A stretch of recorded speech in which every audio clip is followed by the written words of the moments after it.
क्या हाल है सभी का। आज का वीडियो थोड़ा सा लेट है, इसके लिए सॉरी गाइस। उम्मीद है आप सब समझोगे। जैसा कि पिछले एपिसोड में हमने देखा था, मेंगहाओ को इस बैटलफील्ड और अपने कॉपर मिरर के बीच एक बड़ा कनेक्शन नजर आता है। तभी हान दानजी उसके साथ मिलकर डीमन पैरागॉन का लेजेंडरी ट्रेजर हासिल करने का प्लान बनाता है। दोनों की वजह से कई पावरफुल ट्रेजर्स बाहर आ जाते हैं, जिन्हें देखकर साउथ हेवन के सभी कल्टिवेटर्स उनके पीछे दौड़ पड़ते हैं। हर दिशा में एक भयंकर गड़गड़ाहट गूंज उठी। जैसे ही साउथ हेवन के कल्टिवेटर्स उन 5 रोशनी की किरणों की तरफ उड़े, उनके बीच एक घमासान युद्ध शुरू हो गया।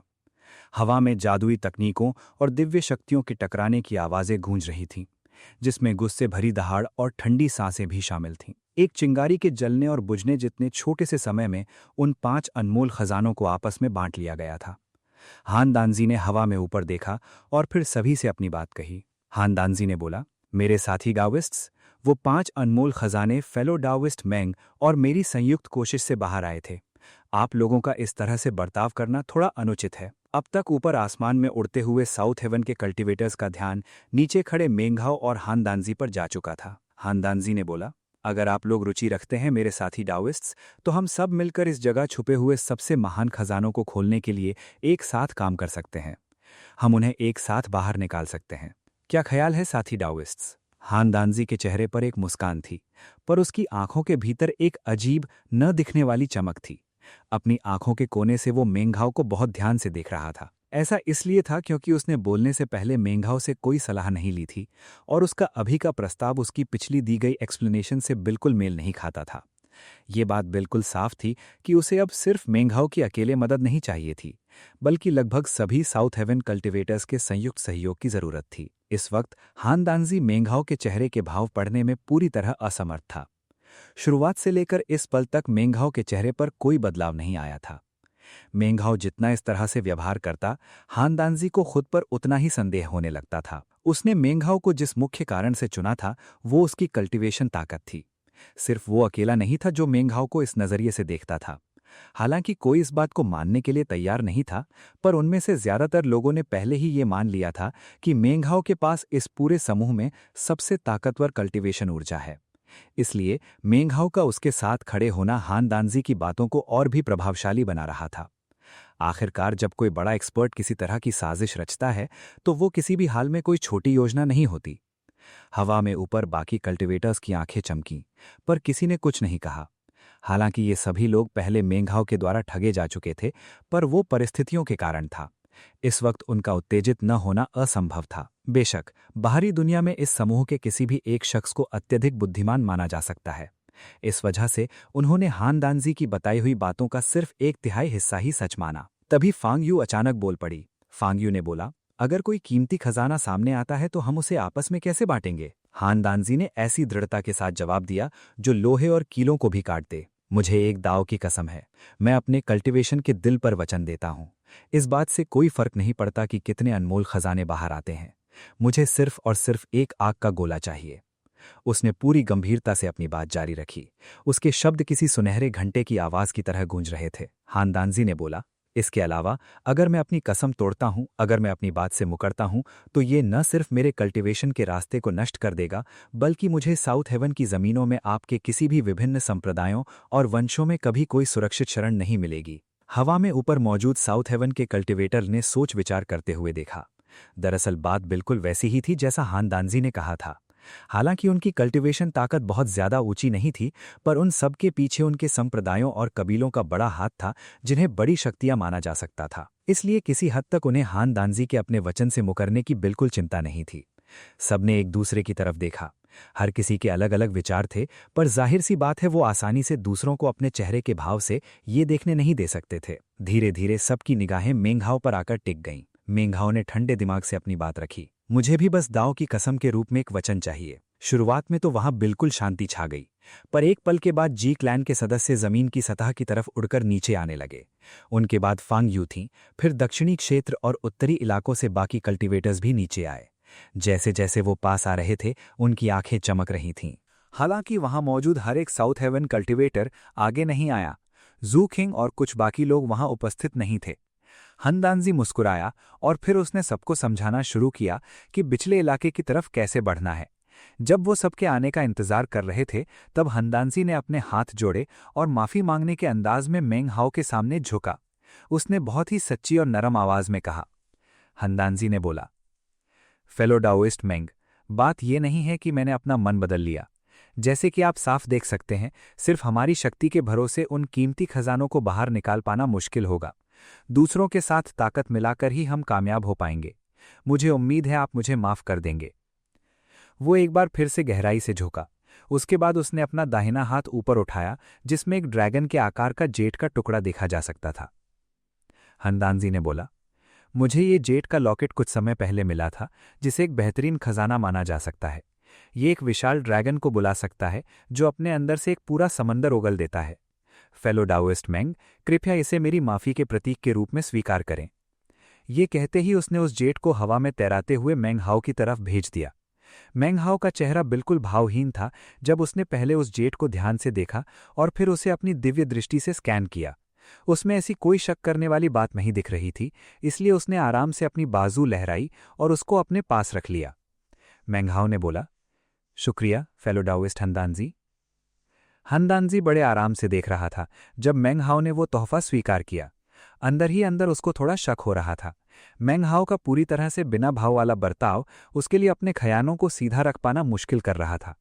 उसने अंदर ही अंदर सोचा। हंदांजी ने बोला, ये तो बस नई पीढ़ी का एक छोकरा है। हालांकि वो एक बड़ा शातिर साजिश करता हो सकता है, पर उसकी भी अपनी हदें हैं। इसके अलावा मैंने पहले ही सबको साफ कर दिया है कि मुझे सिर्फ एक आग का गोला चाहिए। मैं ये बिल्कुल नहीं मानता कि ये मेंग हाओ मेरे लिए बिना किसी बात के मुसीबतें खड़ी कर पाएगा। वो अंदर ही अंदर ठंडी हंसी हंस रहा था, पर बाहर से उसके होठों पर कानों तक खिली हुई एक बड़ी मुस्कान थी। वो दोनों वहीं पर पालथी मारकर मेडिटेट करने के लिए बैठ गए। 2 घंटे बीत गए, जिसके बाद बचे हुए दूसरे साउथ हेवन कल्टीवेटर्स एक के बाद एक वहां आने लगे। किसी ने एक शब्द भी नहीं कहा। उन्होंने अपनी ताकत को एक साथ इकट्ठा किया और जमीन की सतह पर एक खास जगह पर जोर से प्रहार किया। इसके नतीजे में एक भयंकर गड़गड़ाहट हुई और शीशे की दुनिया के अंदर एक विशाल भंवर प्रकट हो गया। वो भंवर तेजी से घूमने लगा और फिर एक ब्लैक होल में बदल गया। तुरंत ही ढेर सारी जादुई चीजें उसके अंदर खींचने लगीं। इस प्रक्रिया में बहुत सारी चीजें टूटकर बिखर गईं, पर बाहर की तरफ 10 से ज्यादा रोशनी की किरणें प्रकट हुईं जो सीधे आसमान की तरफ फूट पड़ी। खजानों से निकलने वाली रोशनी आंखें चौंधिया देने वाली थी और उसने तुरंत वहां मौजूद भीड़ का ध्यान अपनी तरफ खींच लिया। हालांकि उतनी ही तेजी से मेंग हाओ समेत सभी ने पलटकर शीशे की दुनिया की तरफ वापस देखा। उसके अंदर वो भंवर अभी भी वहां था और उस काले गड्ढे का गुरुत्वाकर्षण खिंचाव भी। बदकिस्मती से वो इतना ताकतवर नहीं लग रहा था कि वो विशाल डीमन को घेरे हुए उन 7 आग के गोलों को अपनी तरफ खींच सके। और फिर भी ये बिल्कुल साफ था कि ब्लैक होल के सबसे करीब मौजूद वो 2 आग के गोले हिलने और टेढ़े मेढ़े होने लगे थे। इसे देखकर ऐसा लग रहा था कि ब्लैक होल की ताकत को थोड़ा और बढ़ा दिया जाए तो शायद वो सच में वहां से खिसक जाएंगे। उन आग के गोलों को एकटक घूरते हुए हंदांजी झटके से चिल्लाया, एक बार और। उसके कल्टीवेशन ताकत की पूरी शक्ति एक धमाके के साथ बाहर फूट पड़ी। जैसे जैसे ताकत बढ़ती गई, बाकी सबकी आंखें भी चमकी और उन्होंने भी अपने कल्टीवेशन शक्ति को खोलना शुरू कर दिया। मेंग हाओ ने एक पल के लिए अपनी आंखें बंद की। जब उसने उन्हें खोला तो वो अपने छठे एनिमा रूप में था। फिर एक भयंकर धमाके की आवाज आई। सबने दोबारा हमला किया। इस बार इन कंपनों की शक्ति ऐसी लग रही थी जैसे वो भूकंप ला दें और पहाड़ों को तोड़कर चकनाचूर कर दें।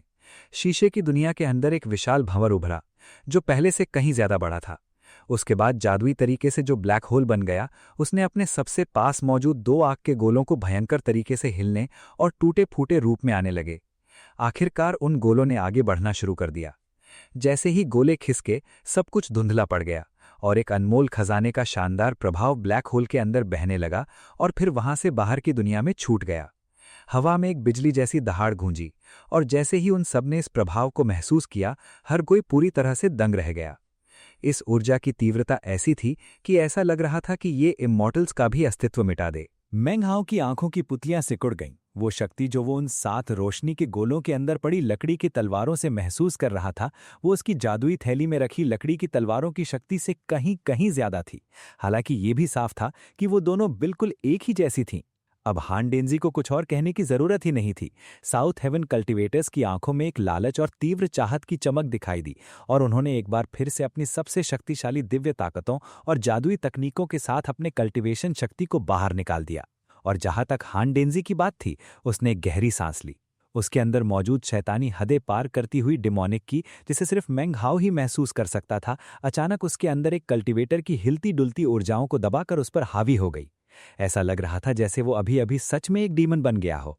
मेंग हाओ ने 7वें एनिमा में प्रवेश किया, जिसका मतलब था कि अब उसके पास एक स्पिरिट सेवरिंग का शरीर था। बाकियों के साथ मिलकर उसने लगातार जमीन की सतह पर हमले करना जारी रखा। पूरा इलाका दरारों से भर गया था। हालांकि वो दरारें लगभग तुरंत ही भरकर बंद हो रही थीं, पर शीशे की दुनिया के अंदर लगभग 30 मीटर चौड़ा एक विशाल भंवर धमाके से फट पड़ा। उस भंवर के किनारे बिल्कुल उन आग के गोलों के अंदर पड़ी लकड़ी की तलवारों को छूने की कगार पर लग रहे थे। हर कोई हाँफ रहा था और उनकी निगाहें उस घूमते हुए भंवर पर टिकी हुई थी, जैसे ही वो एक भयंकर और चौंका देने वाले ब्लैक होल में बदल गया। जब ब्लैक होल सामने आया तो चमत्कारिक रूप से उन 7 आग के गोलों में से 3 जिनके अंदर लकड़ी की तलवारें थीं, वो झलकने और वाइब्रेट होने लगे। अचानक उन्होंने आगे बढ़ना शुरू कर दिया। इस दृश्य को देखकर साउथ हेवन कल्टीवेटर्स की नजरें चाकू की तरह तीखी हो गई। उनकी कल्टीवेशन ताकत पूरी रफ्तार से घूम रही थी, जब वो अनमोल खजानों के बाहर आने का इंतजार कर रहे थे, जिसके बाद ही लड़ाई की असली शुरुआत होने वाली थी। वक्त बीतता गया। हालांकि यह मुश्किल से लगभग 10 सांसों का ही समय था, पर वहां मौजूद हर किसी के दिमाग में ये एक अनंत काल जैसा लग रहा था। उन्होंने उन 3 आग के गोलों को धीरे धीरे ब्लैक होल के और करीब जाते हुए देखा। ऐसा लग रहा था कि वो आग के गोले संघर्ष कर रहे हैं, पर ब्लैक होल की ताकत उन्हें धीरे धीरे अपने और करीब खींचती जा रही थी। उस ब्लैक होल की गुरुत्वाकर्षण ताकत का स्रोत वो साउथ हेवन कल्टीवेटर्स नहीं थे, बल्कि शीशे की बाहर की दुनिया और उसके अंदर की दुनिया के बीच का आपसी तालमेल था। कल्टीवेटर्स का काम तो बस उस ताकत को बाहर निकालने का था। ब्लैक होल का जो खिंचाव था वो इतना ज्यादा ताकतवर था कि उससे सिर्फ वो 3 आग के गोले ही प्रभावित नहीं हुए थे, बल्कि वो बेहद जीवंत दिखने वाला विशाल डीमन भी उसके असर में आ गया था, जिसके चारों ओर वो आग के गोले घूम रहे थे। और करीब, और करीब। पलक झपकते ही आग के गोले के अंदर मौजूद लकड़ी की तलवारों में से एक ब्लैक होल में गायब हो गई। एक पल के लिए सबकी सांसें थम गईं। उसी क्षण चमत्कारिक रूप से एक लकड़ी की तलवार उनके पैरों के नीचे से तेजी से निकल कर आई। वो आसमान की तरफ रोशनी के एक किरण के रूप में ऐसे फूटी जैसे रेशम का कोई कपड़ा खुल रहा हो। जी क्लैन के सदस्य तुरंत उस रोशनी की किरण का पीछा करने के लिए हवा में उड़ गए। उसके तुरंत बाद 2 तलवारें तेजी से बाहर आईं। उनकी स्वॉर्ड की एक इंद्रधनुष की तरह चमक रही थी। उनसे ऐसी ठंडक निकल रही थी जिसने हर किसी को ऐसा महसूस करवाया जैसे उनका खून जम गया हो। हालांकि उनके दिलों के अंदर की जो आग थी उसको कोई जमने नहीं दे सकता था। फांग यू, उत्तरी इलाकों का पूरा समूह और बाकी सभी कल्टीवेटर्स तुरंत हवा में उड़कर उन कीमती लकड़ी की तलवारों का पीछा करने लगे। जैसे ही वो उन तलवारों के पीछे उड़े, उन 3 लकड़ी की तलवारों ने और भी ज्यादा चौंका देने वाली ऊर्जा फैलाना शुरू कर दिया। आसमान में असीमित लहरें फूट पड़ी, जिसने उन लहरों की लपेट में आने वाली किसी भी चीज को अचानक बेहद धीमा कर दिया। ये बिल्कुल ऐसा था जैसे उन तलवारों ने वक्त और जगह का अपना खुद का एक अलग इलाका बना लिया हो।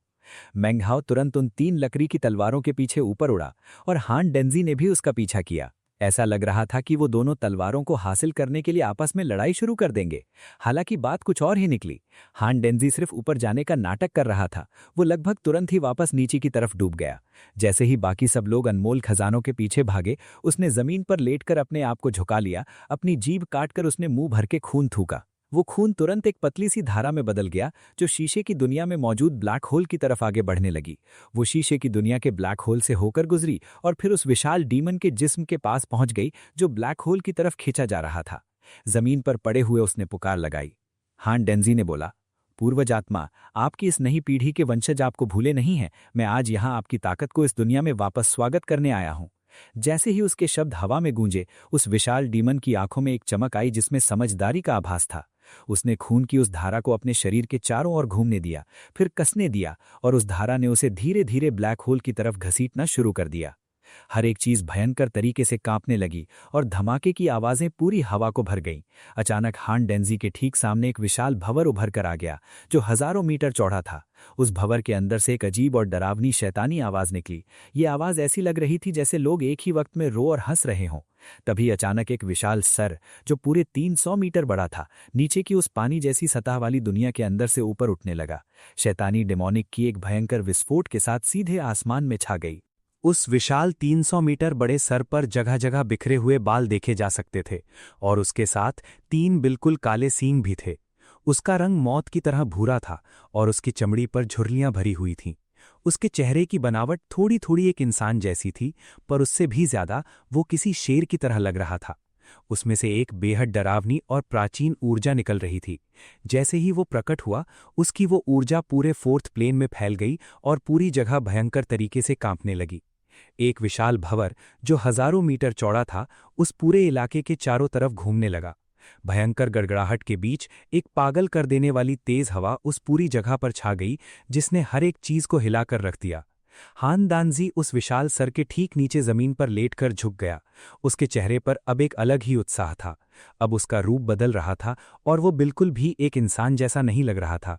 उसके अपने सर पर भी 3 काले सींग निकल आए थे और अब वो अपने ऊपर लटकते हुए उस विशाल सर जैसा ही दिखने लगा था। हान दानजी ने चिल्लाकर उत्साह के साथ बोला, आपकी इस नई पीढ़ी के वंशज अपने पूर्वजों की शक्ति की वापसी का स्वागत करते हैं। जैसे ही उसकी आवाज वहां गूंजी, ऐसा लगा जैसे उस विशाल सर के साथ उसका कोई गहरा कनेक्शन बन गया हो। एक चौंका देने वाली शक्ति उसके शरीर के अंदर घुसने लगी। उसके बाल हवा में उड़ रहे थे, उसके कपड़े फड़फड़ा रहे थे। इतने भयंकर तूफान में उसे किसी पत्ते की तरह उड़ जाना चाहिए था, लेकिन इसके बजाय उसकी ऊर्जा से ऐसा लग रहा था जैसे वो किसी तरह की विरासत को अपना रहा हो। वो सर शुरू में 300 मीटर बड़ा लग रहा था, पर पलक झपकते ही वो अचानक से बहुत बड़ा हो गया। अब वो 3000 मीटर का हो चुका था।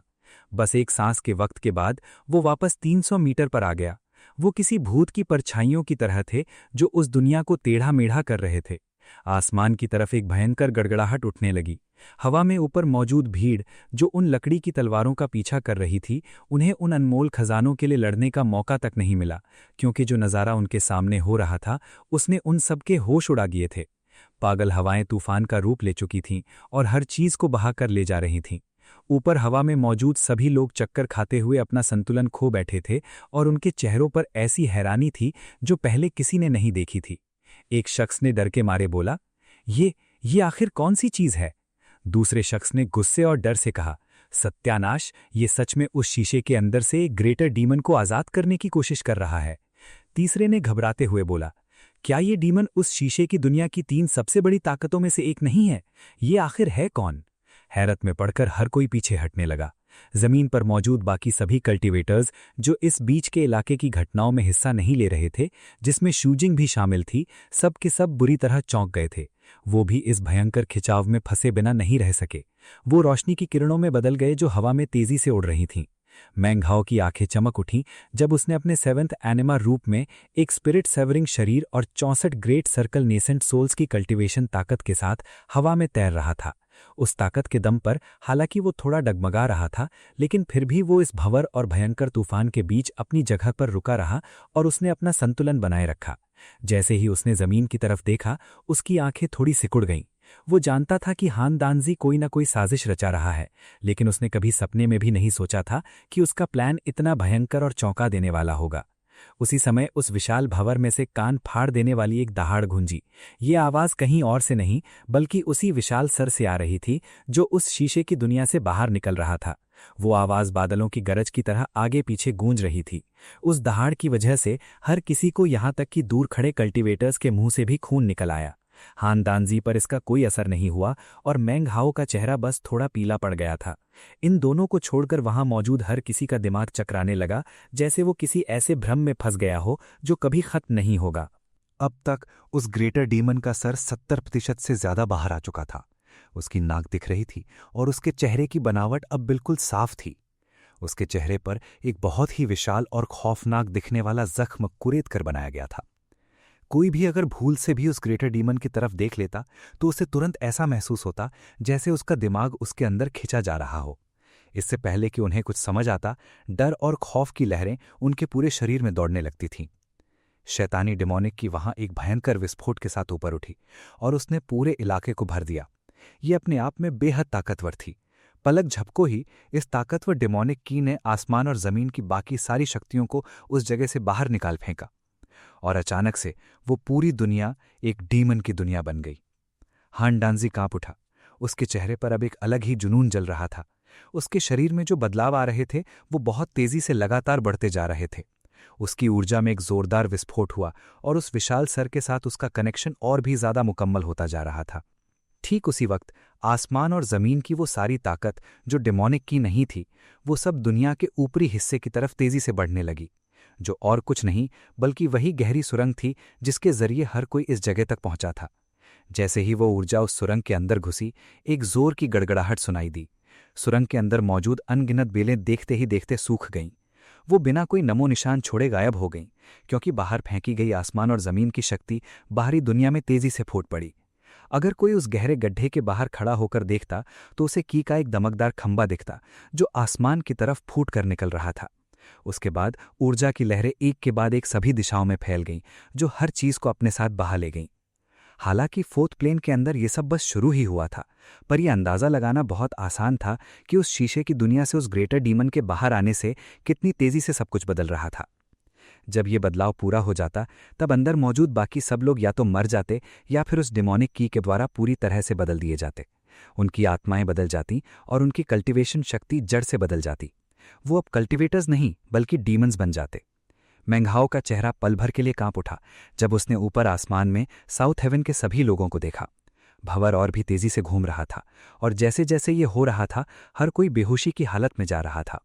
फांग यू, जी क्लैन, नॉर्दर्न रीचेज और सदर्न डोमेन से आए कल्टीवेटर्स, वांग ली हाई, हान बे, ली त्यानदाओ, ली शिकी और यहां तक कि उक्सू क्यू भी। हर कोई जैसे किसी भ्रम में खोता जा रहा था।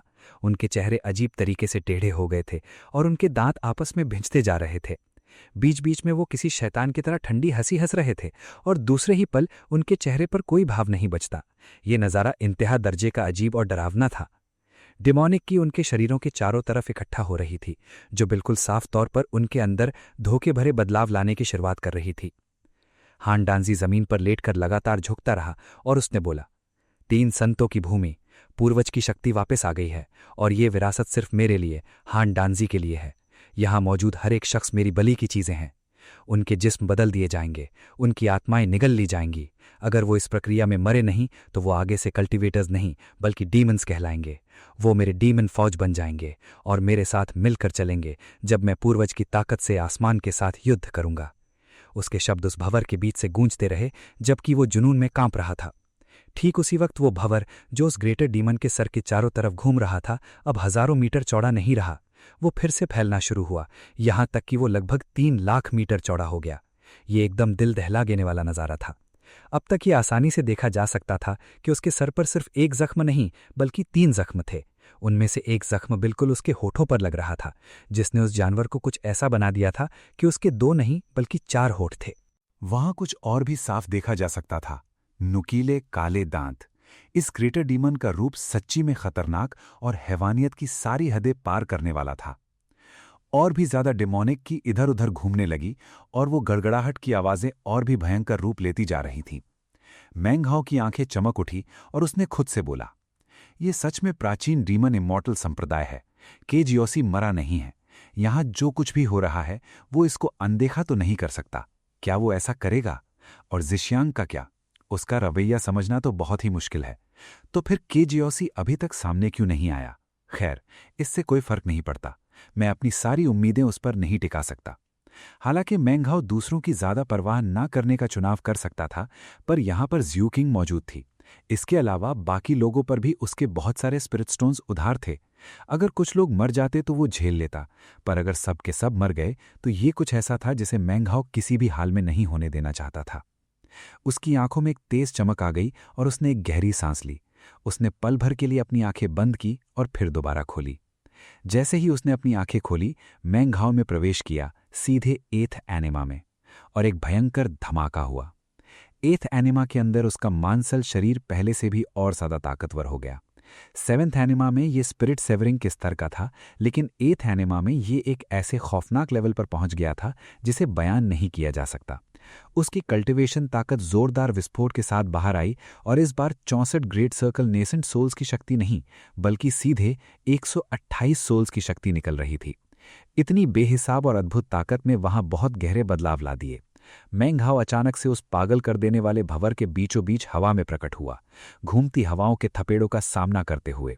उसके चारों तरफ दहाड़ गूंज रही थी, जबकि बेशुमार आकारहीन बिजली की किरणों का उसके चारों ओर जोरदार विस्फोट हो रहा था। उसने अपने दाहिने हाथ की मुट्ठी बंद की और सीधे आसमान की ऊंचाई पर बने उस रास्ते की तरफ एक भयंकर मुक्का मारा। उस मुक्के में न सिर्फ उसकी कल्टीवेशन शक्ति की पूरी ताकत शामिल थी, बल्कि माउंटेन कंज्यूमिंग इनकैंटेशन का जादू भी था। एक विशाल पहाड़ की चोटी वहां प्रकट हुई, जो कहीं और की नहीं बल्कि फोर्थ पीक की थी। उसका रूप थोड़ा सा धुंधला था, पर जैसे ही वो सामने आया, भयंकर दहाड़ने की आवाजें हर तरफ गूंज उठीं। वो पहाड़ सीधे उस आसमानी रास्ते की तरफ तेजी से उड़ चला। हवा में उड़ते वक्त उसके कई हिस्से टूट टूट कर गिरने लगे थे, पर जब तक वो अपनी मंजिल तक पहुंचा, तब तक वो कम से कम आधा सही सलामत था। वो पहाड़ अपनी पूरी रफ्तार से उस आसमानी रास्ते की तरफ लपका, और जैसे ही वो उसके करीब पहुंचा, मेंग हाओ ने सिर्फ एक शब्द बोला। मेंग हाओ ने कहा, कोलैप्स। जैसे ही ये शब्द उसके मुंह से निकला, वो जादुई पहाड़ हवा में वहीं रुक गया और भयंकर विस्फोट के साथ फट पड़ा, जिससे एक ऐसी आवाज निकली जो अनंत बिजली की गरज जैसी थी। वो ध्वनि तरंगे उस भंवर की गड़गड़ाहट से भी ज्यादा तेज थीं, जो चौंका देने वाली ध्वनि तरंगों में बदलकर पूरी दुनिया को हिला गईं। उस जोरदार आवाज के चलते वहां मौजूद हर कोई, जिसमें जियो किंग भी शामिल थी, दिमागी तौर पर झंझोड़ दिए गए थे। जिस भ्रम ने उन्हें जकड़ा हुआ था, वो कुछ समय के लिए गायब हो गया और उनकी आंखें एकदम साफ हो गईं। फिर उन सब के चेहरे बेहद हैरानी से भर गए। मेंग हाओ ने उन सब की तरफ ऊपर देखा और जोर से दहाड़ते हुए बोला, तुम लोग अभी तक यहां से गए क्यों नहीं हो? उसने दोनों हाथों से एक जादुई मंत्र पढ़ा और तुरंत एक भयंकर तूफान उसके अंदर से फूट पड़ा, ताकि उस खतरनाक भंवर का सामना किया जा सके। पलक झपकते ही वो भंवर थोड़ा कमजोर पड़ गया। फांग यू हांफते हुए मेंग हाओ की तरफ देखने लगी। वो बेचैन दिख रही थी, पर उसके चेहरे पर एक पुख्ता इरादा भी था। उसकी रूप झिलमिलाई और वो सीधे जियो किंग के पास चली आई। जैसे ही जियो किंग मेंग हाओ की तरफ एकटक देख रही थी, फांग यू ने अचानक से उसे पकड़ लिया। फांग यू ने कहा, चलो यहां से निकलो।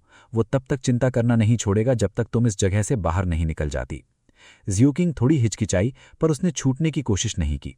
उसने एक आखिरी बार मेंग हाओ की तरफ वापस मुड़कर देखा और उसके दिल में एक ऐसी फीलिंग आई जिसे लफ्जों में बयान नहीं किया जा सकता।